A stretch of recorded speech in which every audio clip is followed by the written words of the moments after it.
ಒಂಥರ ರಾಜ್ಕುಮಾರ್ ಭಕ್ತ. ಬರೇ ರಾಜ್ಕುಮಾರ್ ಸಿನಿಮಾ ಬಿಟ್ರೆ ಯಾವ ಸಿನಿಮಾ ನೋಡೋದ. ಅಂಕಲ್ ನಮಸ್ಕಾರ.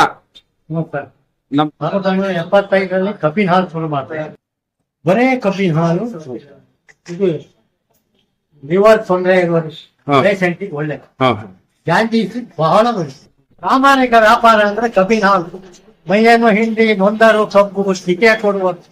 ನಾನಿವತ್ತು ವಿಸಿಟ್ ಮಾಡಿರೋದು ನಮ್ಮ ತುಮಕೂರಿನಲ್ಲಿ ಡಾಕ್ಟರ್ ರಾಜ್ಕುಮಾರ್ ಅವರ ಅಪ್ಪಟ ಅಭಿಮಾನಿ ಶಾಪ್ಗೆ. ಇವರು 1975ರಲ್ಲಿ ಇಂದಿನ ಸಿದ್ಧಗಂಗಾ ವುಮೆನ್ಸ್ ಕಾಲೇಜ್ ಮುಂದೆ ಪುಟ್ಟದಾಗಿ ಜ್ಯೂಸ್ ಸ್ಟಾಲ್ ಸ್ಟಾರ್ಟ್ ಮಾಡಿ ಕೇವಲ 50 ಪೈಸೆಗೆ ಒಂದು ಗಾಜಿನ ಲೋಟದ ತುಂಬಾ ಕಬ್ಬಿನ ಹಾಲನ್ನು ಕೊಡ್ತಿದ್ರಂತೆ. ಸತತವಾಗಿ 50 ವರ್ಷಗಳಿಂದ ನಮ್ಮ ತುಮಕೂರಿನ ಜನರಿಗೆ ಸ್ವಾಭಿಮಾನದ ಮಂಡ್ಯದ ಕಬ್ಬಿನಿಂದ ತಯಾರಿಸಿದ ಕಬ್ಬಿನ ಹಾಲನ್ನು ಸರ್ವ್ ಮಾಡ್ತಿದ್ದಾರೆ. ಇವರು ಕಬ್ಬನ್ನು ಹಿಂಡಿದ ಸಿಪ್ಪೆಯನ್ನು ತೋಟಕ್ಕೆ ಗೊಬ್ಬರದ ಹಾಗೆ ಬಳಸ್ತಿದ್ದಾರೆ.